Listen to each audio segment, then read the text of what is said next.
Why is this the case? Now, think about your answer. Because there's about 4 answers you could give me. 3 of them are going to get, but they'll be right. One of them is going to get, well done, and a Mrs. Bag Crumble gold star. So think about your answer. And then who has the cojones or ovaries to answer it? Somebody gets that joke. Yes. Haven't you seen those commercials for ovarian cancer where the woman is doing cool stuff? It's like, look at the lady balls on her. Because people say, oh, that guy's got balls if he jumps off a building, right? But ladies jump off buildings, but they don't have balls. So I saw a lady jump off the stratosphere in Vegas. It was pretty awesome.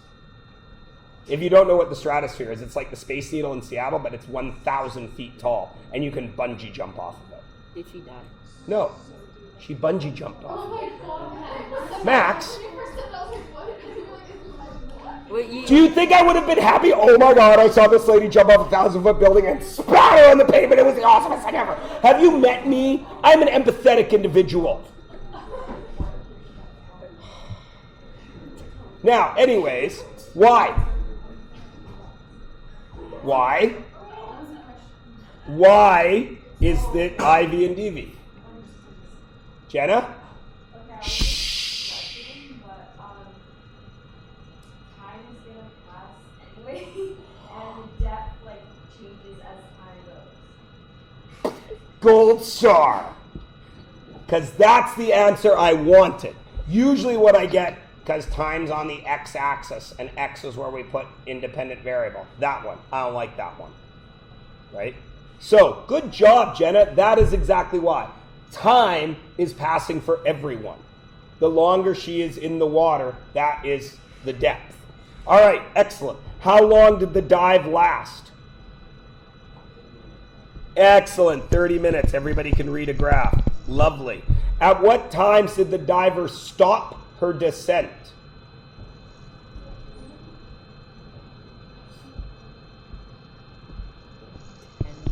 Four minutes to 8 minutes. And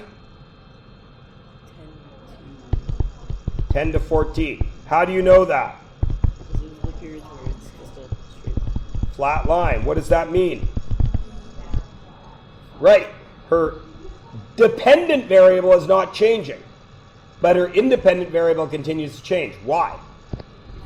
Because it's time. She is not Marty McFly. Okay? It's like such a good movie.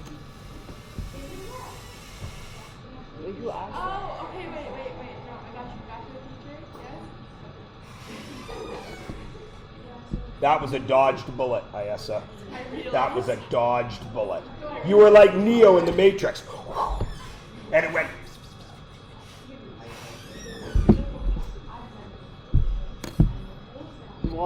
It's on Netflix. It's good.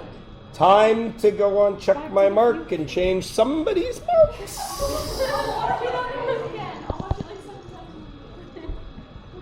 Watch all 3 of them.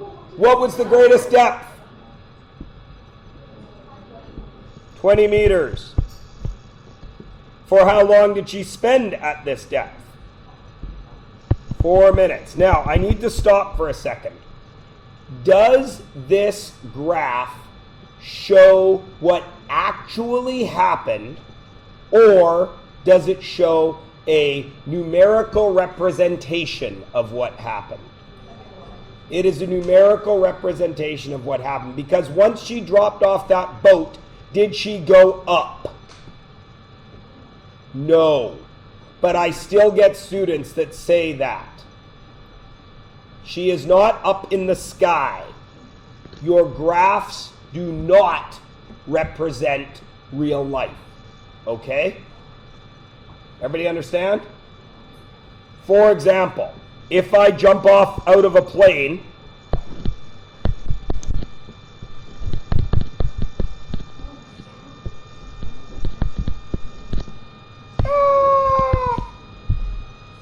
what is happening in reality? I am falling down. What is happening to my velocity? It is increasing, so the graph would look like this, wouldn't it?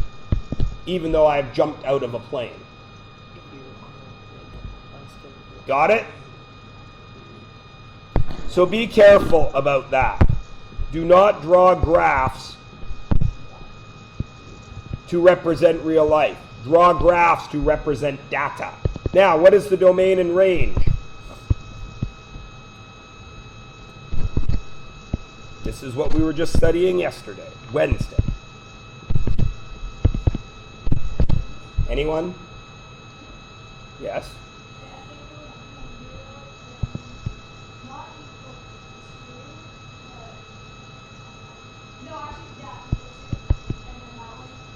What would go here? Time, because we actually have a time. This is a real life thing. And then? Yep. Easy peasy lemon squeezy. How would I write that as an interval? 0, 30. With square brackets. Excellently done. And what is the range?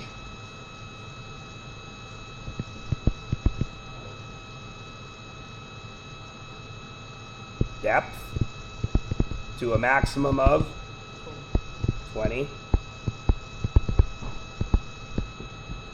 Everybody Gouda? Okay. Now, the next thing I want to talk about is the difference between this line and this line. What are they? If I were to ask you to, in words, describe this line and this line, how would you describe them? Shotzi.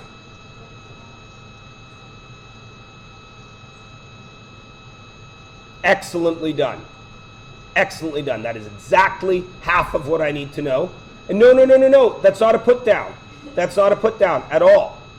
That's not a put down at all. She is absolutely right. This one is on her way down. This one is on her way up. How do you know that?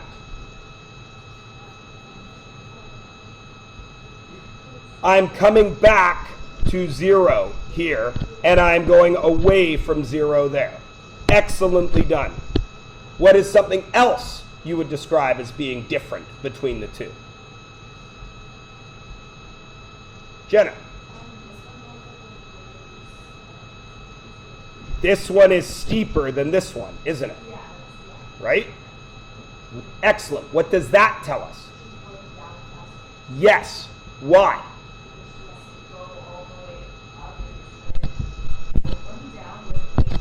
Now you're on the right track.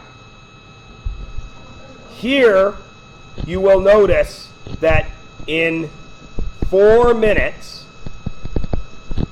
she moves 12 meters. Yes? Which means we can get a velocity for her, can't we? Because velocity is always distance divided by time, isn't it? How fast do we drive a car? Kilometers per hour. Kilometers/hour. Distance time. Right? What's always in the denominator when we give a velocity? Time. And how many units of that time, Bhavneet? 1. Kilometers per hour. We don't say the speed limit on the highway isn't 220 per 2 hours, is it? No, it's 110 per hour. So what would you say is the velocity of her descent here? 3 what? Meters per minute. Everybody cool? Okay. What is the velocity of her ascent? Which is the opposite of descent. How do we figure it out? You do the same thing. I do the distance covered, which is how much? 20 meters in how much time? From 14 and it goes to 30. 16, right? Everybody with me? So that would be 20 over 16, which doesn't give me a nice pretty number, but we could figure it out, yes? It is 1.25, yeah? So she is her ascent is 1.25 meters per minute. I'm going to run out of darkness and the white will disappear. Is everybody cool with that? So that is something you need to be aware of. That is what we call rate of change. And it exists on all graphs. Now it might not get you a velocity, it might get you something else, but it is always important on all graphs. And it is always found by taking the change in y or the change in dv, that's the symbol for delta, which means change, divided by the change in x, or the change in the IV. So here it was 12 over 4. Your graph may not be meters and minutes. It may be kilometers and hours. It may be meters per second, right? Everybody with me? But that slope, the rate of change, is always important in a graph, no matter what the graph is of. Okay? Everybody good? All right. Let's look at the next one. So this is a graph. Something is happening in the real world. This is a graphical representation of it. Write a scenario to explain it. Please be aware that this is math class, not English class. You need not have an introduction, rising action, conflict, person versus environment, person versus himself or herself, climax, denouement. I don't need any of that. I only need you to tell me what could possibly be happening to the water in the watering can. Go. That being said, when you write your test, I do enjoy a nice story. But I'm just kidding. You won't get any more marks for a good story. Or will you?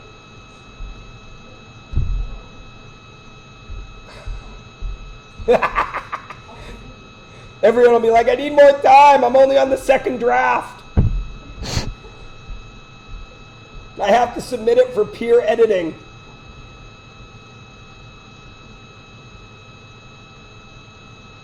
And then, of course, I will ask if anybody wishes to tell their story, which is essentially submit it for peer editing.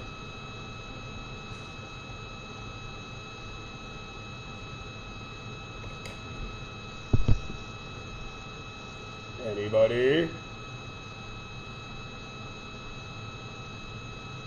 Anybody? Max, hit it! Okay, so my scenario is, okay, so there's a watering can, and it starts with 1 liter. So a woman picks up the watering can. A woman? Yes, a woman. That's very sexist, Max. A Why man. can't the man be the gardener? I'm just kidding. I'm just being a dick. Carry on.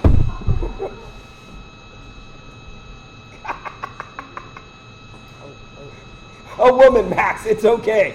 There are women in the world. You can tell the story. Go. A woman.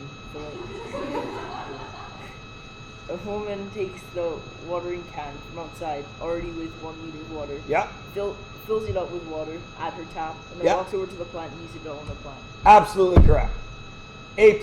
Well done.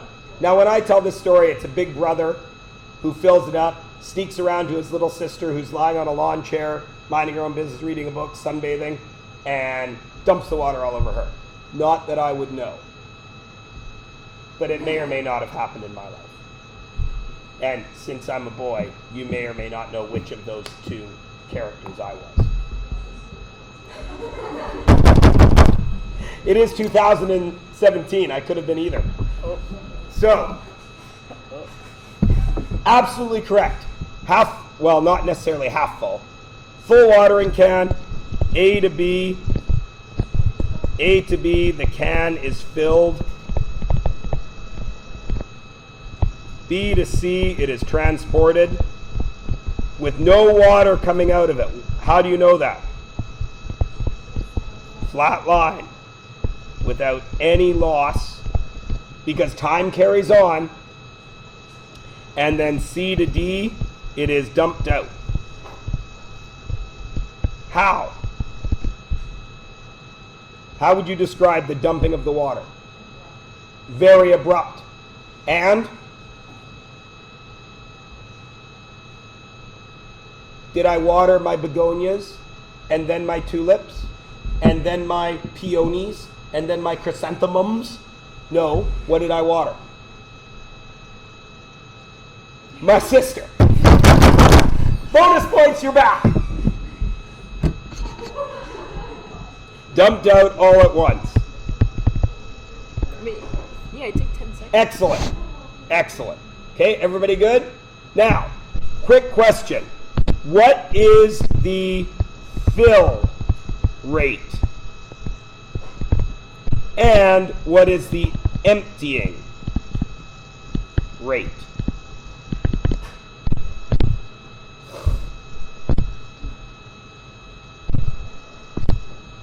Who's going first?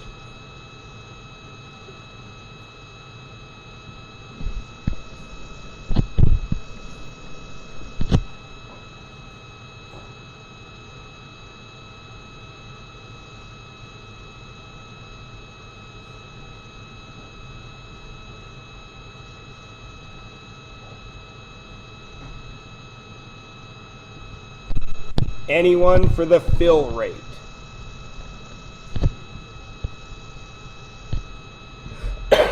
Shots.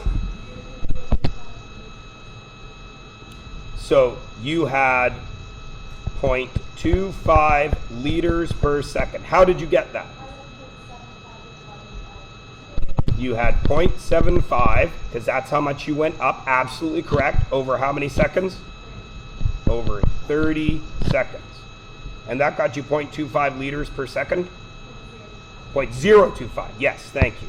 I was 0.025 liters per second. Perfect. For some reason, I chose to write the fill rate in red. So I'm going to write the empty rate in blue. What's the emptying rate?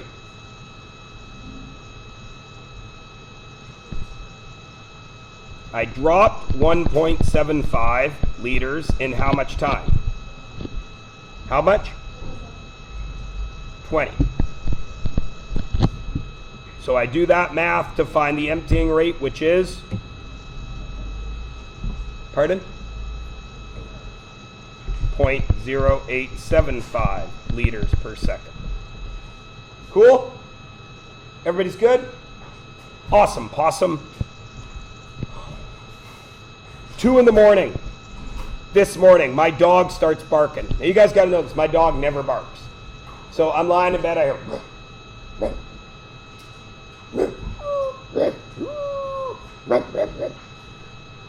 What's this?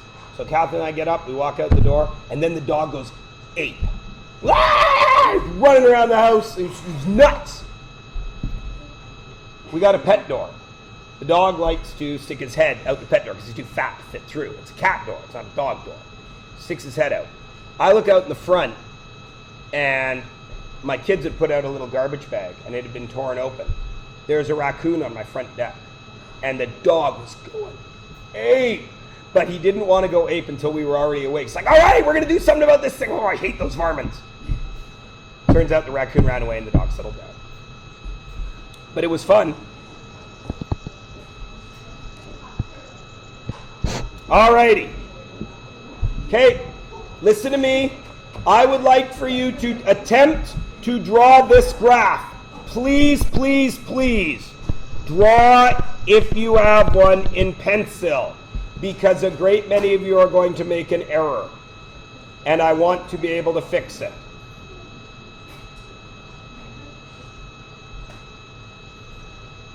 I will pause this for a moment while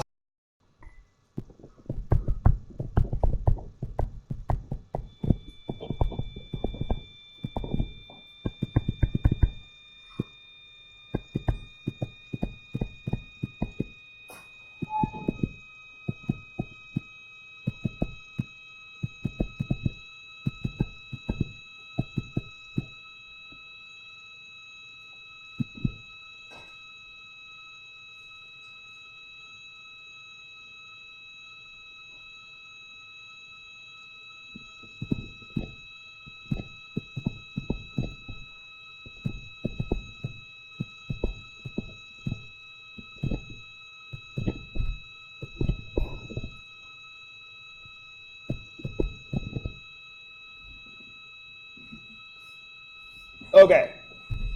Everybody remember to put scales on, yes? Everybody remember to label their axes, yes? Okay. So now let's start. For the first 2 hours of the trip, Jack leaves home and travels 140 kilometers at a constant speed. Is that real? No, because it can't be constant in a car, can it? Stop and go and start, stop, red lights, stop lights, railroad tracks, all that stuff. But let's pretend it was. Let's pretend Jack actually lives on the on-ramp to a highway. So he backs out of his car, his driveway, boom, he goes. Let's just pretend that. Is everybody okay with that? Okay. So for the first 2 hours, 140. So it's a nice straight line from 0 to 140. That's A. Does everybody have that? Excellent. What happens from 2 to 3? Still line. What? It's a still line. It's a flat line. Why? Because he's stopping. Because he's stopping and visiting grandma. Time doesn't stop. So there's B at 140. Everybody agree? Now here is the chance that you have to make a mistake. What happens now to the line on the graph? It continues to go up. Why, Emma?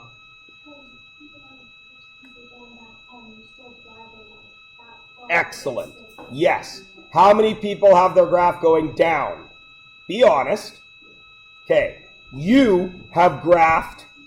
I'm going to do 2 graphs. The red graph is displacement. And the black graph is distance. So on the black graph, I would go 50 kilometers back towards home. So up to 240, yes? Does it give me any accounting of how fast I go there? No. So I have to start at 3 and over the course of the next little bit of time, I have to go up 50 kilometers. What happens in here doesn't really matter. Everybody cool? What happens at C? I stop for half an hour. So what kind of line? Flat for exactly half an hour. That's, this part is all C. And then I take 2 more hours to get home. So I'm at 4.5. I get home at 6.5. So there's 6.5. I get home. The whole trip is 280K, yes? It's 140 there, 140 home, so almost up to 300. And it doesn't say if I go at a constant speed or not, so let's just assume I did. Everybody cool? That's distance. If I wanted displacement, what happens here? The exact same thing, but reversed. Everybody cool? Because displacement is what we call a vector. And distance is what we call scalar. Vectors have a magnitude, how big it is, and a direction. Scalars only have a magnitude. Understand? Carmen.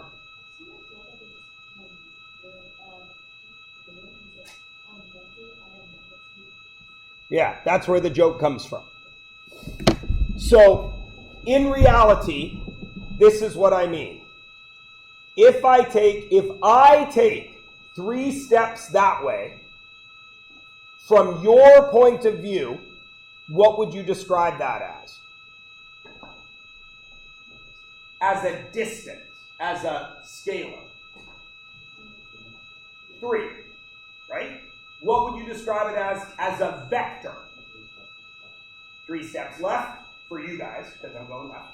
Or -3, right? Or east, right? Everybody cool? Now, when I go back, what was my scalar? 6, 3 there, 3 back. What is my displacement? 0, because I haven't moved from my starting point. Does everybody understand? Even the people that haven't done this in science yet. Everyone's cool? Everybody got it? Which part? Okay. All right. That's north. Okay? Tell me how far I travel. 4 steps. Is that a distance or a displacement? Distance, because I went 4, you don't know what direction I went. If you were blindfolded and you heard the thump, thump, thump, thump, you would know I took 4 steps, yes? Okay. You're not blindfolded, you know I walked in a northerly direction, because I told you this is north. It's not really that north, but never mind. Okay? This is north. We, as scientists, physicists, mathematicians, have all decided that north is positive. So I've taken positive 4 steps, because I went north. That's the vector. That's the displacement. Now, if you're blindfolded, how many steps did I take? 4 more, for a total distance of 8. 4 there, 4 back. But, as a displacement, I went 4 positive and 4 negative to end up where? At 0. What if I went -6? Now what's my distance? 10. What's my displacement? Say it loud, Jenna. 2. What kind of 2? -2, because I'm 2 steps behind where I started. No, where I started was here. I took positive 2, 3, 4, and then I took negative 1, 2, 3, 4, 0, -1, -2. It's 6 steps from 0. Yes, the distance, the displacement traveled on the second stage was -6 steps. My total displacement was -2. Everybody cool? Awesome, possum. Now, remember, rate of change. How would I find what will the rate of change give me here? It gives me a distance over a time, which would give me what? A velocity. Remember, rates of change are different. It is just the dv over the iv, whatever it may be. Okay? Everybody cool? All right. Talked about scalars, talked about distance, talked about... Now, in this blank spot, remember, on displacement, positive displacements are up, right, east, north, and forward. I can't think of many other ones that we have.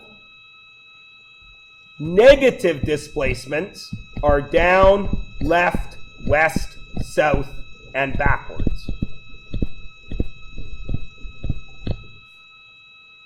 Okay? So, there I am.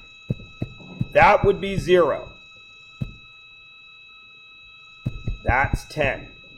If I move to there, what is my displacement? 10. What is my distance? 10. If I then move back to here, what is my distance? 20. What is my displacement? 0. What are the 2 parts of my displacement? Because I did 2 things. Positive 10, negative 10. If I move back to here, which is negative 10, what is my total distance? 30. What is my total displacement? Negative 10. What are the parts of my displacement? Positive 10, negative 20, for a total displacement of negative 10. Good? 100%? Excellent. Okay. New graph. What's different?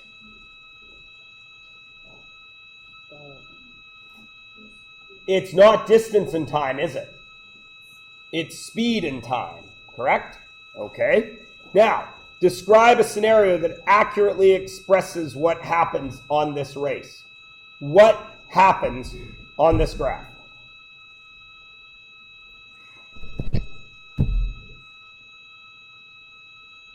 Ooh. You have to write it down. You could. I'm going to.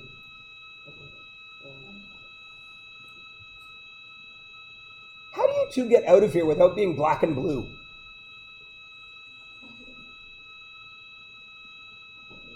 You're always punching each other. So, what happens? What happens right here?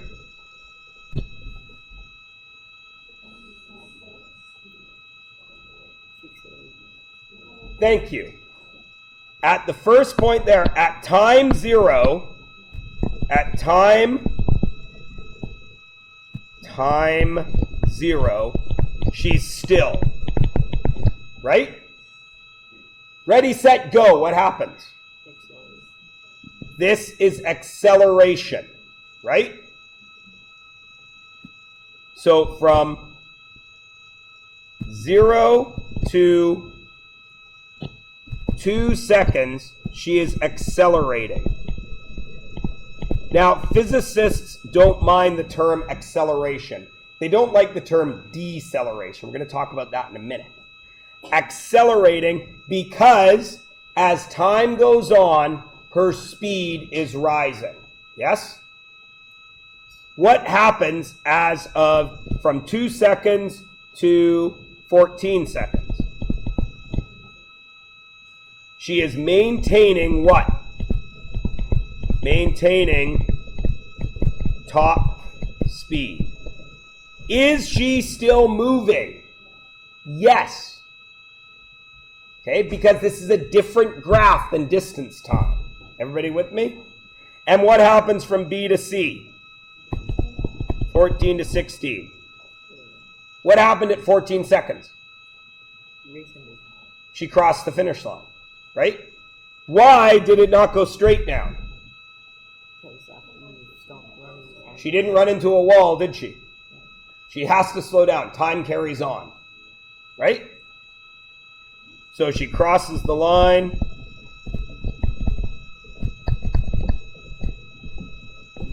And slows down. Now, the word we use in English for that is deceleration. Right? But what is it really? Her acceleration must be the rate of change, yes? So she went up 8 in 2 seconds, yes? 8 meters per second in 2 seconds. So what was her acceleration? 4 meters per second, right? That's how fast she got up to speed. Now, I'm going to erase that because I need the space. Over here, what is happening? What is this?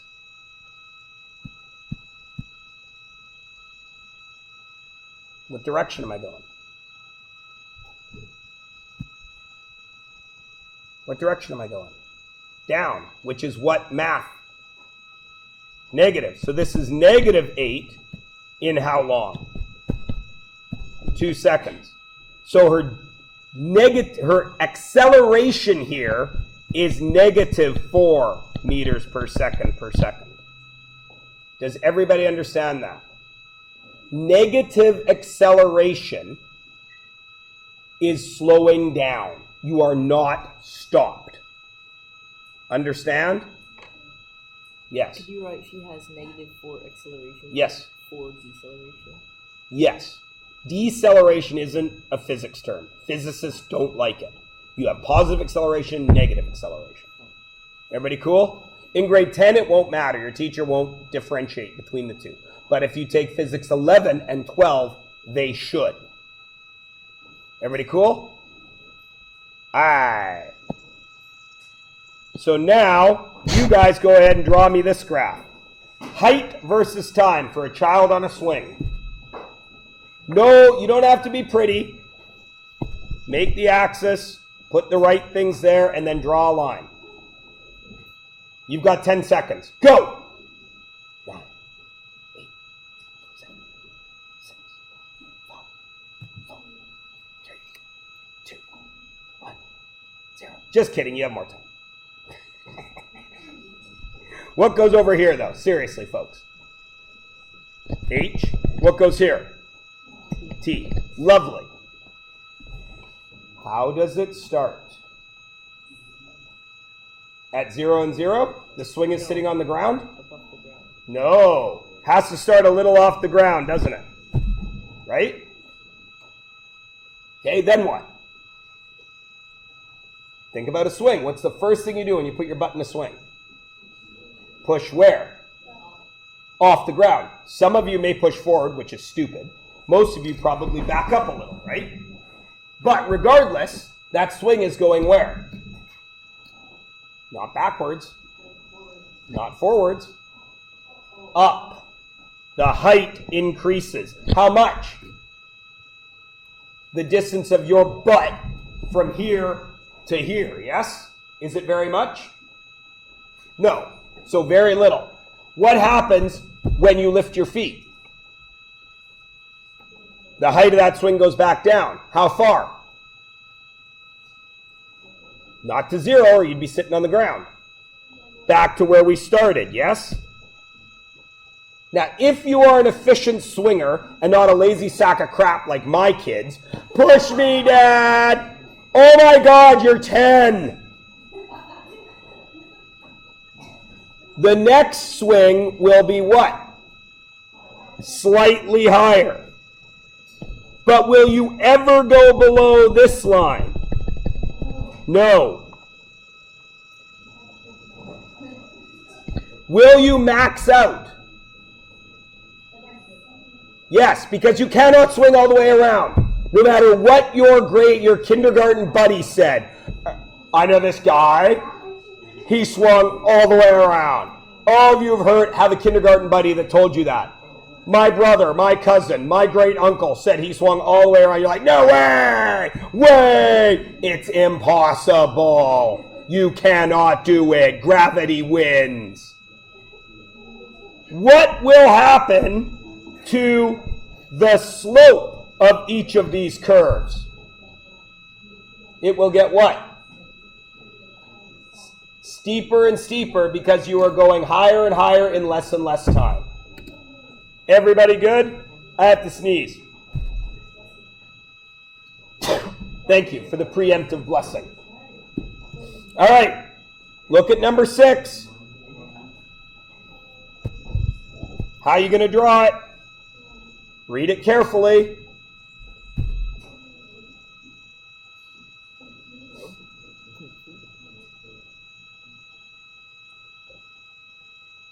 What's going down here?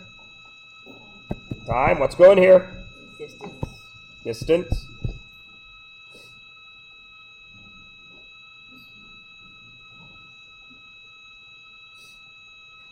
Race starts. Go. What happens? At the very beginning of a race, how do you usually run? You excel. So you go pretty fast at the beginning of a race, right? To get to your comfortable groove. Yeah? So the beginning of this line should be steep or shallow? Steep. Because we're going to cover a lot of distance in a little bit of time until we're up to top speed, yes? What then happens when we're at our comfortable running speed? It levels out. It's distance and time. It's less steep. Now I am at my comfortable running pace. Now I can see the finish line and I'm in second place. What do? Steepen back up for my finishing kick. Yes? Does everybody understand? Why did the graph go up?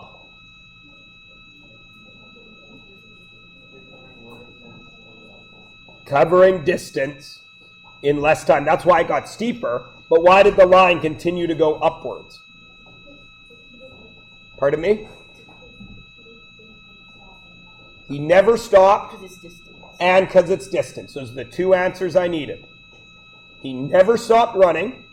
Because even if he got tired halfway through, he'd still be walking, yeah?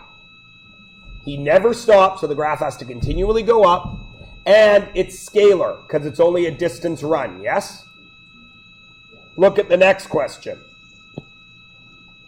What does that have to look like?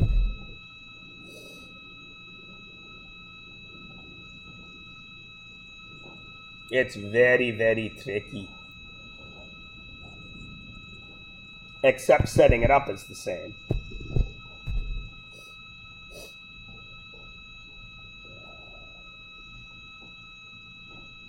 I will give you slightly longer to talk to your neighbor about that. Because it's kind of, there's a lot of ways to lawyer ball this question to make it easy.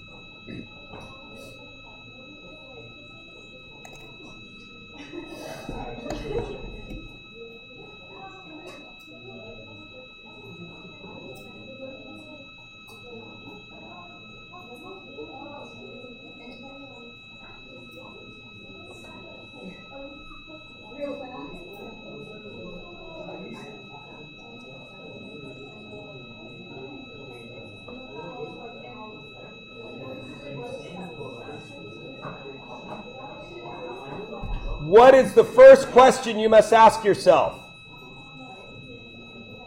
Before you graph this, what is the first question you must ask yourself?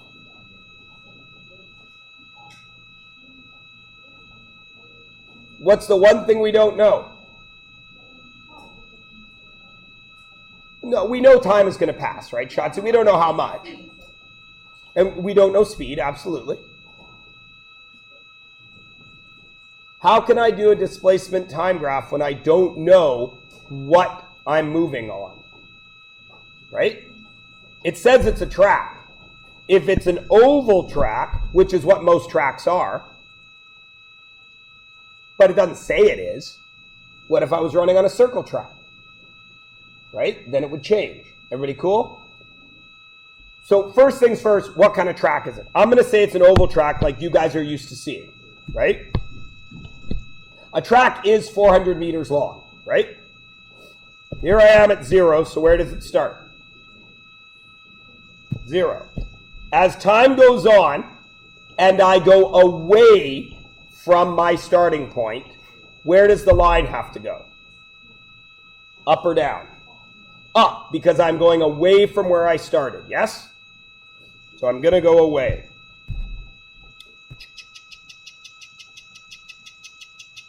When I get to say there, I'm technically how far from home? Technically. That's the maximum distance I'm going to be away, isn't it? Because on that hypotenuse, right? Everybody cool? What starts to happen as I come around that corner? I've got to go back down, don't I? Because I start getting slightly closer to home till I get halfway through the race. Then where am I? I'm as close to home as I'm going to get, right?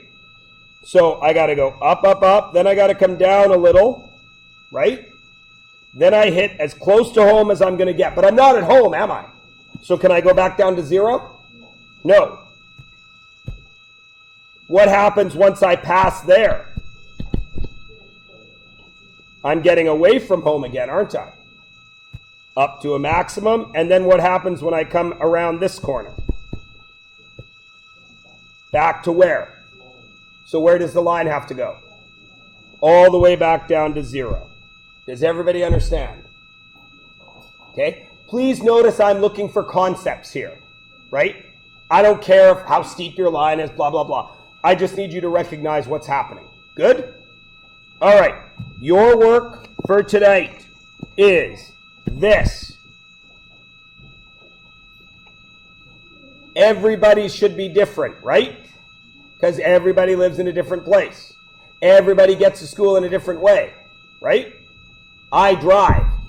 Some of you drive, some of you walk, some of you take a bus, some of you ride your bike, some of you ride your longboard. I don't know. Some of you use a pogo stick. I don't know. Position versus time on a pogo stick would be funny. Okay?